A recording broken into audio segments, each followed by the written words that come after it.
This model is promoted by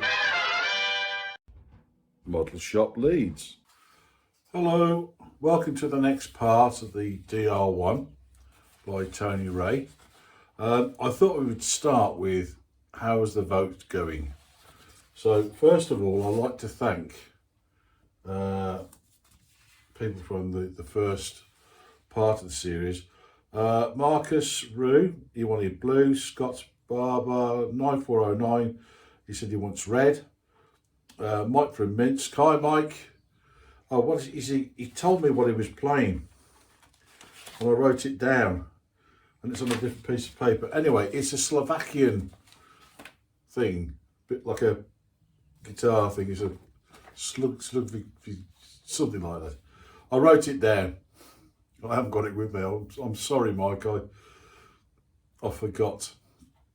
Anyway, because on a different piece of paper, you see. Right, Dice Man said blue from Canada. Fun Scale Models, he said blue. He's in Phoenix.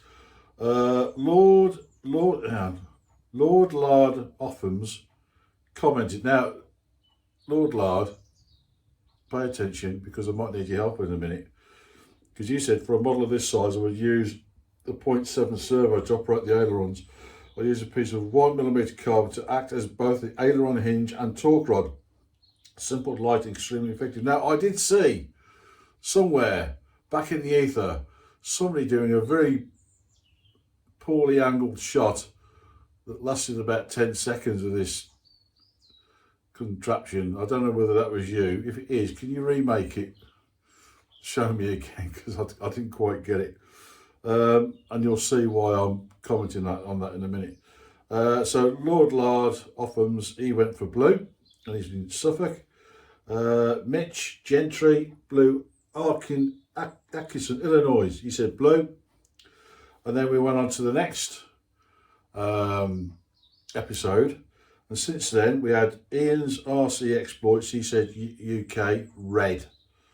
Okay, Fun Scale Models, I thought we mentioned him once. Anyway, he said blue, Phoenix, Arizona, USA. Somebody called Cliff Harvey? Never heard of him. He said blue, and I'm in England. Happy birthday, Cliff. Somebody called Scott Barbour, 9409. I love the red. Scott from Nevada, USA. Then we got Chris Madge. Is that pronounced correctly? Chris Madge. 7292. Blue gets my vote. Just looks a bit unusual. Southwest UK. Devon. I know somebody lives in Devon, and it's his birthday. Here! So they talk down in Devon until like that. A bit like Norfolk. Good night, boy. Anyway, there you go. Right, Flyboy 451. He said red with an exclamation mark. That means he's shouting, red! Red! Okay, got your vote. My Bengal, blue, always blue, Kalamazoo, Michigan, USA. I knew a girl from Kalamazoo. Anyway, David Broad, F3Z, red is best for visibility, Bath, Somerset. See more southwest there. Dice Man. I'm sure you voted before, perhaps you haven't, I don't know. The kit looks very good. I've seen the other video you referenced. I love all the lightning holes in the ribs. Canada. Yeah, I like them as well. Yeah, they're all right, aren't they? And let's get to... oh, no, Mike, I apologise. You're on the next page. I'm getting old, Mike. Please forgive an old man who's losing his eyesight. Okay, I'm overweight. Right, Stephen Probelski, Fuzz View, red, Texas. Philip Robb, W7's commented blue, Aberdeen, Scotland. Right, Jack. Right, then we've got Matt Former 4243. He says red. So I've totted all of them up. I'm coming back to Mike in a minute. So far we've got blue 11 and red 7. So blue's in the lead. Okay, so you've still got time to vote. If you've already voted, don't cheat, vote again. So it's blue or red.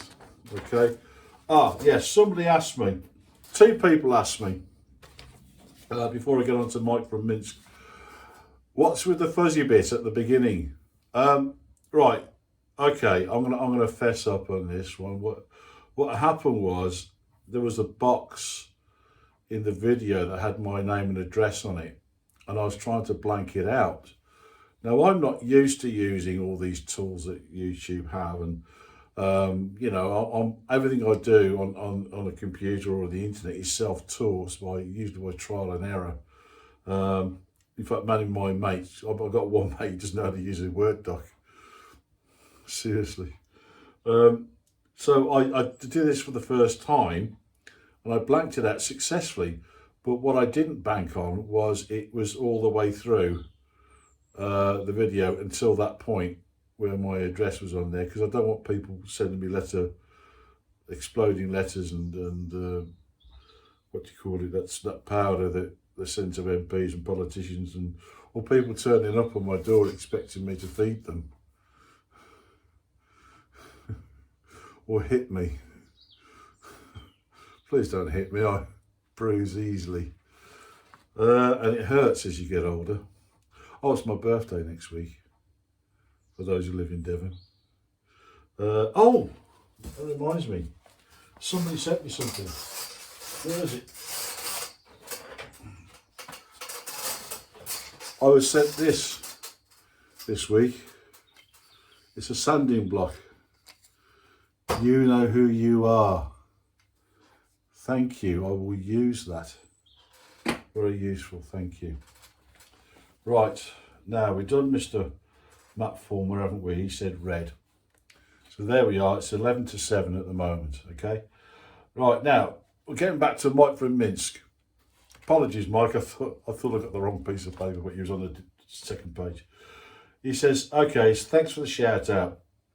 What I enjoy about your channel is a leisured flow along with your down to earth attitude. Too bloody damn right. Too bloody damn right.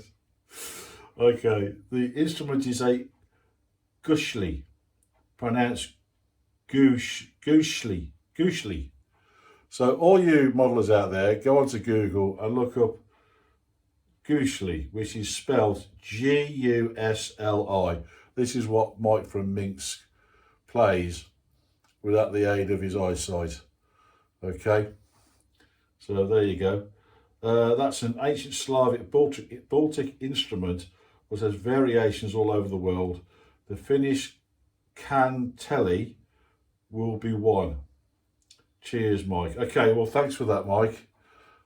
You've got the shout out again, and I'm hoping a few other people will now be rushing to your channel to have a listen. And it's actually called Mike from Minsk.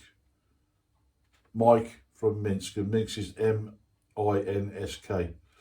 Okay.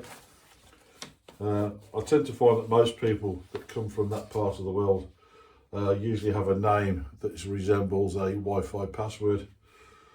Very hard to pronounce, some of them. Okay, so that's the voting done. Now, this is where Lord Lard comes back into play. Let's get it right. So look, Lord Lard off runs. Now, I have a question for you out there who might be able to give me a simple answer to this question, and I'm going to point the camera down now. I did say I was going to start the fuzz. I lied. Well, I'll tell you why I lied. I lied because I was itching to know if I could get these servos to fit in between the ribs. It looks as though the answer is not. So let's turn the camera down and let's have a look. I don't know whether you can see too well. There you go. So I did the top wing. Now, for those aficionados who Now the DR7. DR7? DR1. I do have a DR7, but it's not here on there. The ailerons are on the top wing only. Okay, now I have a 0.7 servo there, and I have a 0.7 micro servo there. Okay, and if I offer them in, not only will they not go long ways, okay, they're too tall. They're too tall by a few millimeters. Offer this one back in. Have to go that way or that way. I might take the camera off the stand just to show you. Yeah, in fact I'll probably try this. Okay, so you can see. So it's a little bit too tall and a little bit too wide, and it's the same for that micro servo there. So what Tony Ray did, just bear with me because I've got this stand here, it's held together by elastic bands. Oh, there you go. Oop. That's it, that's got it. So what I might have to do is go down the original Tony Ray route. So Tony Ray, I actually got in contact with him. He sent me this drawing there, where he has the micro servo in the centre with a bent wire. I'm not too impressed with that, and he actually sent me a photograph. There you go. There's got to be a better way than that. So suggestions are most welcome. So what I'm going to do is I am going to go back to the fuzz now. I just thought I'd put that together just to show you where I am with that. I got some micro leads and stuff, and I was going to make a Y lead, solder one up, but it doesn't look like that's going to happen now. So yeah, your best suggestion. I'm open-minded on this. I think I know what to do, but it just kind of, you know, 2 heads are better than one, or I could say 20 heads are better than one. So I'm going to put this to one side, and I'm going to get the fuzz out and start that now. So thank you for putting up with this this intro. I will timestamp it, by the way, in case you want to rush forward to the fuzz. Okay, see you in a minute. Look, do me a favour, will you? Press the like button and then subscribe. Thank you very much. Right, so let's get into doing the fuzz. I'm using the shorter stand at this point because there's things I want to show you. Okay, let me turn this around, point you down. Okay, so the nose. The nose is made up of 4 different sections, and at first I couldn't quite figure it out. What you'll have is the front face here. Then you'll have a slightly bigger back face, and an even bigger back plate, and then a smaller back plate. Okay, now putting these in is a ruddy nightmare. You've got to glue these 3 together and making sure those slots are all lined up. Okay, then you put these jagged pieces in. So it's a jagged piece there.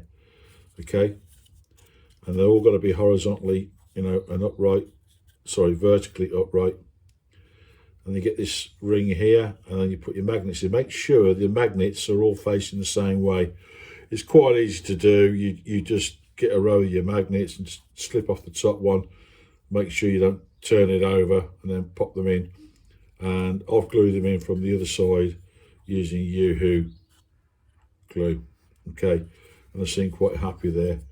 And there you go. Now you'll have this strip here, which is obviously flat when you get it out.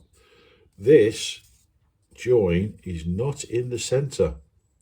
Do not be fooled. Okay. Now, how did I get it round like that? Well, what I did, I got this can of WD-40, which is 100 millilitres, which is almost the same size. Look at that. How cool is that? So I dipped this in water, and then I got some Tamiya tape and I wrapped it around this tin like so, and I just left it overnight, and in the morning it was dry and it's nice and round. Now remember, this joint here is not the middle, so what you got to do, now this is the right way round, see that edge there, okay, and this back edge here, okay, that's so you can fit that flush like that. Now what you got to do is eye up the front and just keep rotating that till it looks about right, and don't forget you got to get it into that little slotty groove thing there, okay, all the way around like so. It's a little bit fiddly, and as you can see it's not quite symmetrical, so I've got to push it clockwise a little bit, get it round, just keep checking it until you reckon it's right. So you see it doesn't quite line up with this horn here, so this one's a bit too long, so you push it back a few mil, make sure you're in that slot.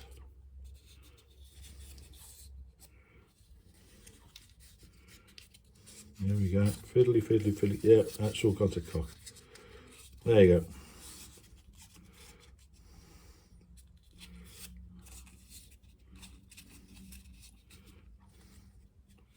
Right, it's still got to go a few mil that way. Try it again. And that is spot on. So I'm going to hold it there. I'm going to spot treat it with the super glue, which I'll put down, and I cannot, here it is. Okay, so I'm going to spot it on the inside, not the outside, okay.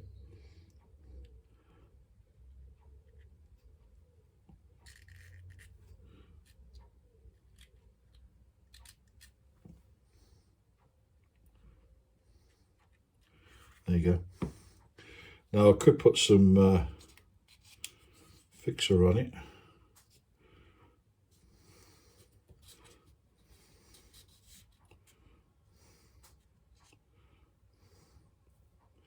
Put some on there, that side as well, I think. I don't want to go right to the ends just yet because I can't hold them.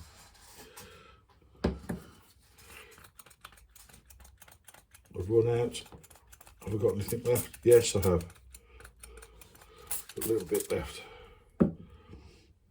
Used all that up on the Click 25. Okay. And now that allows me to finally do these ends here. So I want to get that like that. Pop a bit of glue on. There we go.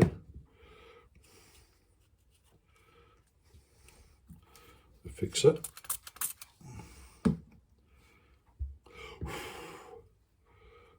Yeah, that's taken.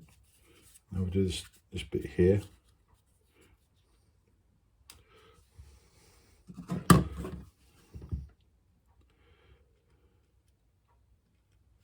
Put it on the inside. I have got another bottle of this. It's sitting on the shelf. I'm just getting the last of it out really. So there we have it. So all I've got to do now is just get the glass paper on there. I'll probably use an 800 on that actually. Nice and fine. And I'll just secure that that frontage.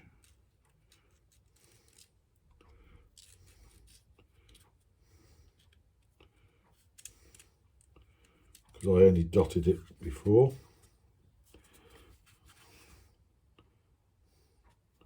This is the front and the back. That'd be nice and secure. I don't have to spray that again, so, and you'll see that that is not in the center. Yeah, so if you're doing this particular model, just be aware of that. So this is how this should turn out, and what I'll do is I'll just put a light sand on there, make sure that all of that is nice and flush. I mean, it looks pretty flush now, but just give it a couple of strokes and that'll see that off. Now, as you probably know from some of my other videos, for those of you who follow me regular, I like to do the bit where you go back to basics. And I want you to look at this carefully, its orientation and how it goes together, because it's not entirely clear on the instructions, or if I like to call them the destructions. And I'm just going to take a minute or two for you to absorb that. Okay, so do it that way around. Okay, take note of the front and how all that goes together. All right, this here just pulls off this center part here, and it goes in that little slot in the front there. Okay, pop that back on. It'll only go so far, and what you might have to do, because of the angle of the prop, sometimes you want it to the left, sometimes to the right, you might have to pack it one side or the other, because you're getting that bit of movement there. Okay, when you come to glue it on, the servos, I haven't bothered to put screws in, because if I put screws in there, I'll split the wood. I don't want to do that, so I'll just glued them in. Now, this is the bit you need to take heed of. Because it's a brush motor, it's a 2-pin on this board, where I've marked T for throttle, R for rudder, A for ailerons, and a not very good E for elevator. So that's what those sockets do. But you have to solder on yourself the correct battery plug. So if you're using this, which you should be, okay, this is called a JST 2-pin 1.5. Now, if you type that into Google, it'll come up with the red pin version, which is obviously not correct. You want this white pin version, okay? And I'll just give you a close-up of that so you can see it. Hope that's focusing all right. Okay, now, the red wire, otherwise known as the VIN, V-I-N, voltage in, and that, if you look at these two sockets here, underneath the throttle, you've got a plus there. There's no minus there, but you've got a plus there. You've got to solder that on there and there with your own battery lead. It doesn't come supplied with that. Now, the throttle, okay, this is 2-pin. The throttle on here is a 3-pin. Now, I could possibly desolder that and change it, but you know what, I'm not going to do that, because this is obviously incorrect. Okay, this is not. See, the 3-pins for a brushless motor, and that's the problem with this.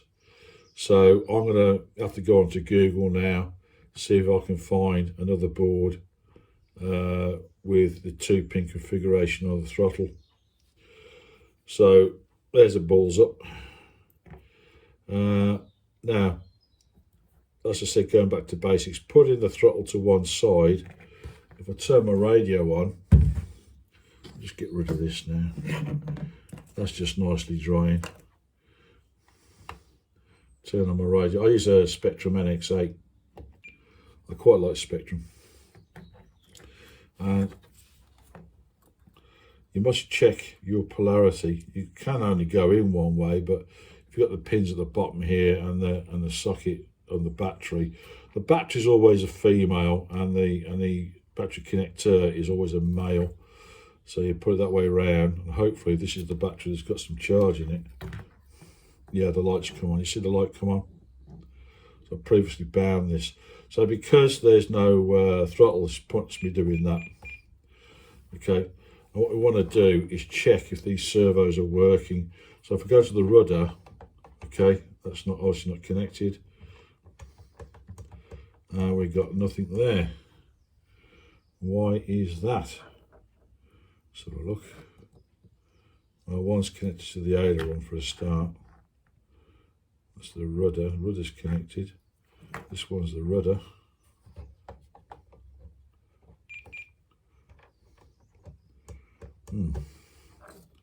That's because this is the dead battery.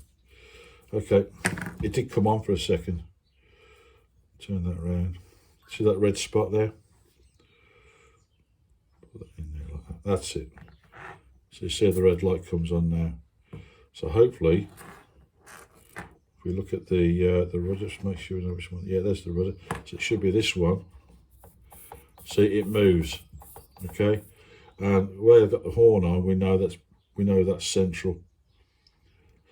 Whether that goes on the inside or the outside, I'm not sure, but for the moment I'll just put it straight back. Well, maybe what I need to do is turn this servo around this way, so I've got one pointing this way and one pointing this way, and they're not in each other's way when they move.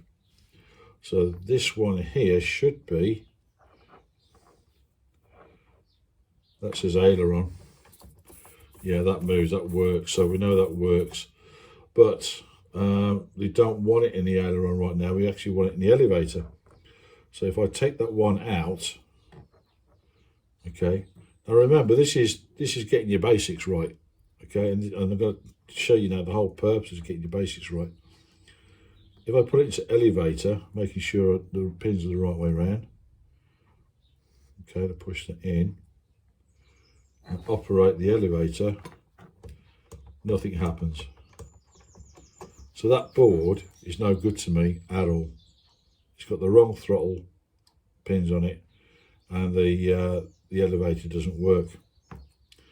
So I'm going to go to probably a different place to get another new one of these and make sure it's the right one, and I'll let you know which is the right one when I get it. So if we come to the throttle, just to prove my point, you've got a 3-pin on your throttle, and this is a 2-pin. Okay, make sure the right way around, and I put it to the left hand side, push it in and engage the throttle, nothing will happen. However, if I move it right, the motor will start turning without any control. There you go, no control at all. So we need a 2-pin on this socket here, and that's why I always say do your basics first. All right, now when it comes to the motor, again it's a bit confusing, so I'm going to hold this up to you to show you how this goes together. So you've got this large white body here. Okay, now the motor slots in this position, obviously, but that little gear goes onto the motor, and the big gear goes onto the spindle, and then you've got an end cap, and that's got to be squeezed on. Everything's all pressed on. Now what I've done with pressing this on is being very, very careful. I've added some sewing machine oil, and I'll just show you very quickly. Okay, Waco's Zoom Spout oiler. It's the finest all-purpose telescoping spout, reaches everywhere. So basically, you know, in old English, this is sewing machine oil. It's the very finest you can get. It's even finer than, actually it's even better than 3-in-1, and it's better than WD-40, because WD-40 is not a lubricant, it's a cleaner. So if there's somebody out there falling off your chair in surprise, that is not a lubricant, that's a lubricant. Okay, and you just put a drop on there and a drop on here, and that spins lovely. Okay, and I do that with all these kind of motors. Okay, so because I can't really move further forward, what I'm going to do is I'm going to off camera glass paper this. Okay, and then I'll pop out the parts. You'll note that this part here and these 3 pins here are in the plywood section. Okay, and everything else is soft balsa. So those 4 parts, this, and this, is in the ply section of your box of tricks, which is this section here. Okay, so that tells you where everything is, right? Because nothing is marked. You've got to go by the photographs, which are in a lot of ways not that informative. So, you know, if you build this model, I'm taking all the guesswork out for you. Okay, and I think that'll do for now. I'll get that sanded down and I'll move on to the next part. I'll re-show you what that looks like once I've done it. I might even cover it actually. Right, so there we go, and all the magnets are on. Everything's cool and groovy. Make sure you charge up your batteries, it does help. And let's see now. Right, so I apologise for the long intro. I will timestamp that because there's a lot of people that would be of no interest, and I think further down the line in a few months' time or even a couple of years' time, be of no interest to anybody, because they'll all be out of date and all built and coloured either blue or red. So there you go. Okay, so yeah, thank you for your time. Please like and subscribe. I think I've made some new credits up now, so your name should be there on the credits if you want to go and have a look at that. And there's usually something after the credits and nobody's ever noticed. No, I think 2 people have noticed. Yeah, okay. I'm going to try and make that a regular thing, put something funny at the end. All right, chaps, so and lads and lasses, don't want to go to prison. Why would you have to go to prison for misgendering somebody? Don't get it. Anyway, that's as far as my politics go. And yeah, just I hope you enjoyed it. Thank you for your time. Bye.